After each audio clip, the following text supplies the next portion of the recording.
My name is Lucas. I live in a small town just outside of Boston, Massachusetts, in a relatively big, old house that feels more alive than any house should. It's a 3-story structure, complete with a basement that's been my personal nightmare ever since I turned 10. I've called this house my home since I was 5 years old. Now, I'm 15, turning 16 next month, and let me tell you, living here has been peculiar. For the most part, things are normal, except for the times they aren't. Every once in a while, I get this unnerving sensation, like eyes are on me, following me, stalking me. It's not a feeling I can easily explain, but it's always been there, lurking, especially after something awful happens. I don't mean minor, everyday setbacks. I'm talking about soul-wrenching moments, the kind that make you question your place in the universe. The first time I truly felt it was after my grandfather passed away in 2019. He and I were close, and his death hit me hard. That night, I was sitting in the living room with my mom, who was trying her best to comfort me.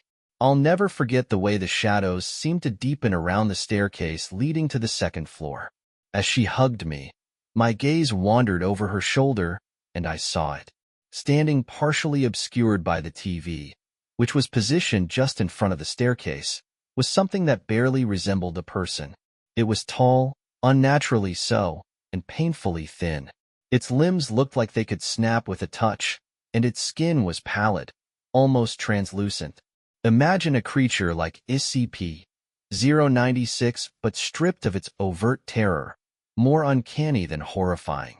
I'd estimate it stood at least 6 feet 5 inches tall, but couldn't have weighed more than 90 pounds. Its posture was odd, like it was trying to stay hidden, crouching slightly as if it could fold itself into the shadows. One skeletal hand clutched the banister. A knee jutted out at an awkward angle. But what chilled me most was its head. Its gaunt face peered out from behind the TV, eyes wide with an emotion I can only describe as curiosity mixed with fear. It wasn't just watching me. It was studying me, as though I were the anomaly, not it. I froze, unable to speak or look away. My mom's voice became a muffled hum in my ears. All I could hear was the thundering of my own heartbeat. I wanted to scream, to warn her, but the words wouldn't come. After what felt like an eternity, the thing retreated, disappearing into the shadows of the stairwell. I didn't sleep that night. I couldn't. Since then, the feeling of being watched has never entirely left me. It's worse when I'm alone. Not the typical, I hear strange noises in an old house kind of fear. This is deeper, more primal. It's as though I'm prey, and there's a predator just out of sight, waiting for the right moment to strike.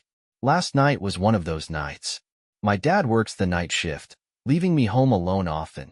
Before he left, he mentioned there was pizza in the basement freezer if I got hungry. That sentence haunted me for hours. I couldn't shake the feeling that something was waiting for me down there. I don't know how to explain it, but every fiber of my being screamed not to go. My hunger didn't matter. Survival instincts took over. I locked myself in my room, knife in hand, and tried not to think about the basement's suffocating darkness. When morning came, the sensation was gone, like it had never been there. I mustered the courage to go downstairs, and of course, everything was normal. But the absence of that feeling was almost as unsettling as its presence. Why did it leave? Why did it come in the first place? I've spent years wrestling with these questions, and I'm no closer to answers. I've only ever confided in a few people about this. My parents, mostly. My mom attributes it to grief, saying the thing I saw was just my mind's way of coping with my grandfather's death. My dad's less charitable. He's outright dismissed it as a figment of my imagination. But it doesn't feel imaginary. It feels real, more real than anything else. Even my friends have picked up on the strange energy in this house. One of them, Emma, stayed over once and couldn't sleep. She described the feeling as being watched by something that didn't want to be seen. We ended up staying awake all night, too scared to close our eyes. She's never spent the night here again. It's been 5 years since I first saw it. I've never encountered it as clearly as I did that night, but the feeling remains. Sometimes I wonder if it's waiting for something, a mistake, an invitation, a moment of weakness. Whatever it is, it's patient. It's always there, lingering in the corners of my mind, and I can't help but feel like it's just biding its time. Sometimes, I wonder if the house itself is the problem. It's old, with creaking floors and walls that groan like they're alive. Every now and then, I'll hear what sounds like whispers coming from somewhere within its depths. At first, I convinced myself it was the wind or the plumbing, the typical rational explanations. But after a while, those explanations stopped making sense. The whispers always seem deliberate, as though they're meant for me and me alone. Take last week, for instance. It was late, and the house was dark and still. I was in my room, scrolling through my phone, trying to ignore the growing sense of unease that had been gnawing at me all evening. Then, faintly, I heard it, a soft, almost imperceptible murmuring. At first, I thought it was coming from outside. I got up, peeked out the window, and saw nothing but the empty street bathed in the sickly orange glow of the streetlights. That's when I realized the sound wasn't coming from outside. It was coming from the walls.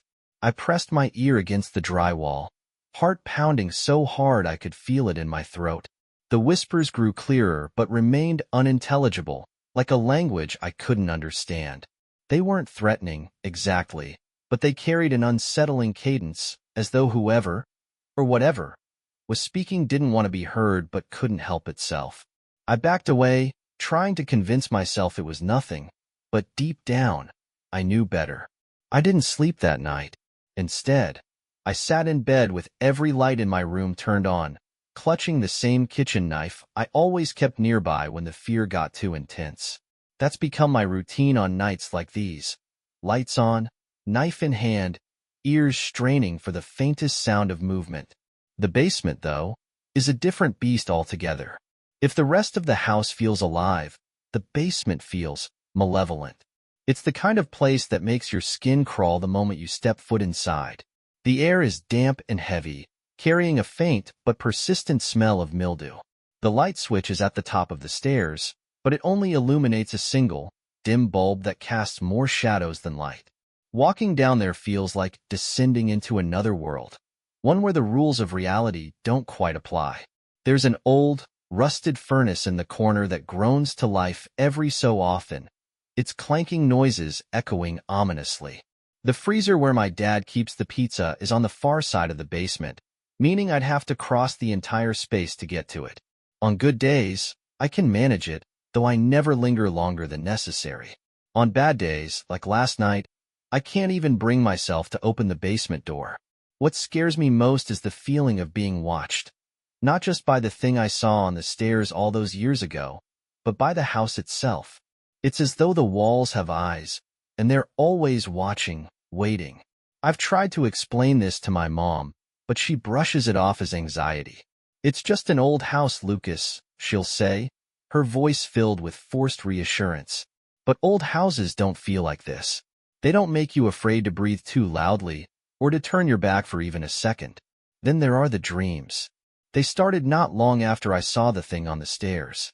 In them, I'm always in the house, but it's different, bigger, darker, endless.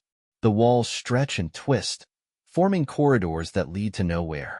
Doors appear where there shouldn't be any, and when I open them, I'm met with nothing but darkness that seems to stretch on forever. And always, I can feel it watching me. It never shows itself in the dreams, but its presence is unmistakable. I wake up drenched in sweat, my heart racing, the echoes of the dream lingering in my mind long after I've opened my eyes. One dream, in particular, still haunts me. I was in the basement, standing in front of the freezer. The dim bulb above me flickered, casting the room into momentary darkness. When the light came back on, the thing was there, standing just a few feet away. It didn't move or make a sound. It just stood there, staring at me with those wide, fearful eyes. But this time, its fear felt different. Not like it was afraid of me, but like it was afraid for me. I woke up screaming, my throat raw, the image of its gaunt face burned into my mind. I've thought about leaving, of course.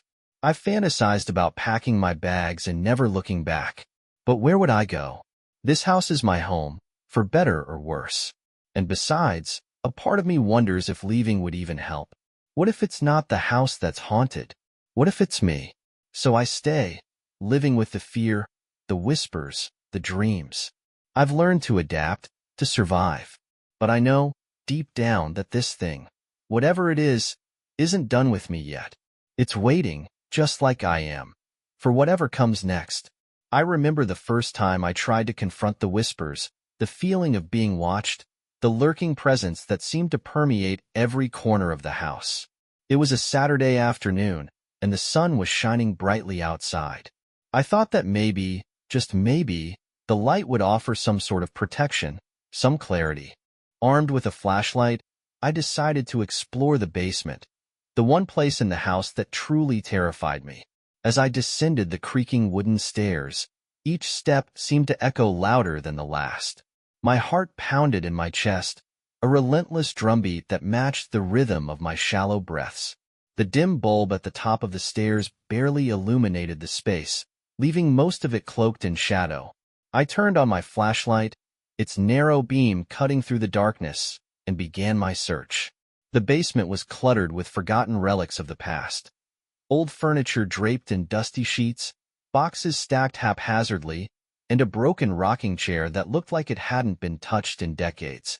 The air was thick, damp, and carried the faint metallic tang of rust.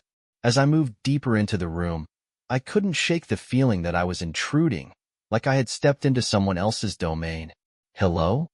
I called out, my voice barely above a whisper. It sounded absurd the moment the word left my lips, but I couldn't stop myself. I needed to break the silence, to remind myself that I was still in control. Of course, there was no response, just the hum of the furnace and the occasional creak of the house settling above me.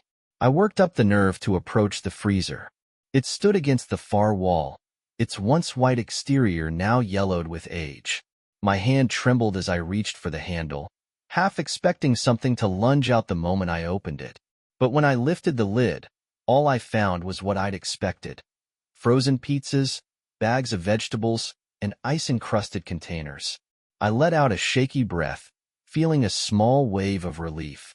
That relief was short-lived. As I turned to leave, the flashlight flickered. A cold, inexplicable dread washed over me, and the whispers began. They were faint at first, like the rustling of leaves in a distant breeze. But they grew louder, more insistent, until it felt like they were surrounding me. My chest tightened as I swung the flashlight beam wildly around the room, desperate to find the source. "Who's there?" I shouted, my voice cracking with panic. Still, there was no answer, just the relentless murmurs that seemed to seep from the very walls. My instinct screamed at me to run, to get out of that basement as fast as I could. But my legs felt rooted to the spot, paralyzed by fear. Then, I saw it. Out of the corner of my eye, something moved. It was subtle, just a fleeting shift in the shadows, but it was enough. I turned the flashlight toward it, and there it was, the thing from the stairs. It stood at the edge of the light's reach, half hidden in darkness.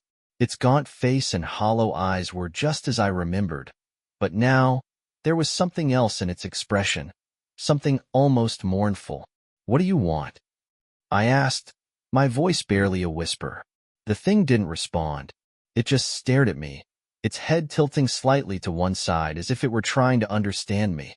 Then, slowly, it raised one skeletal hand and pointed.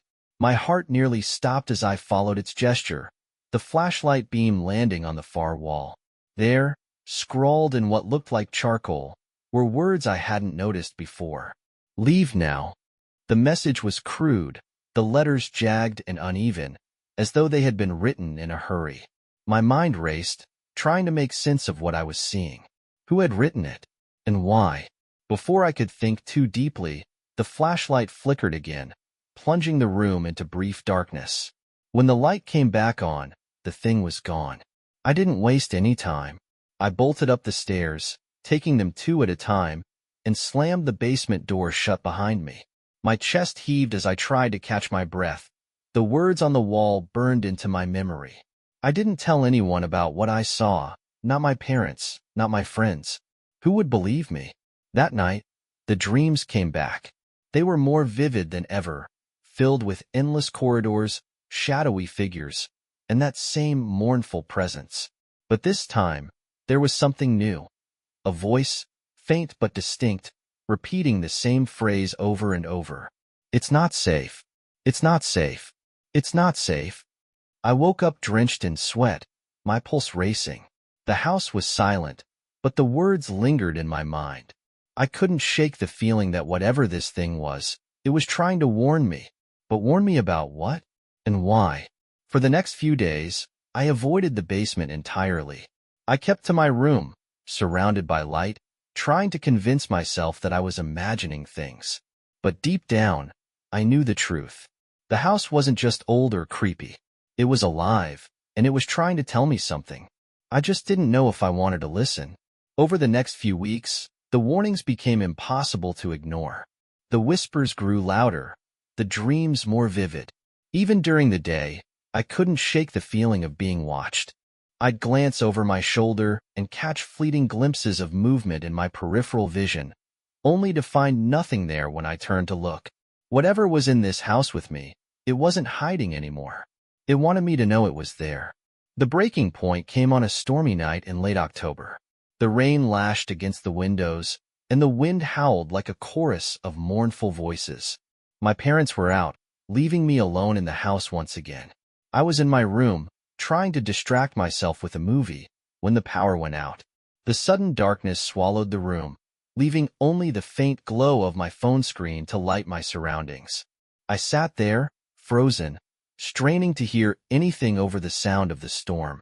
That's when I heard it, the unmistakable creak of footsteps on the stairs. My heart leaped into my throat as I grabbed the knife I'd started keeping under my pillow. The footsteps were slow, deliberate, growing louder with each passing second. They stopped just outside my door. "Who's there?"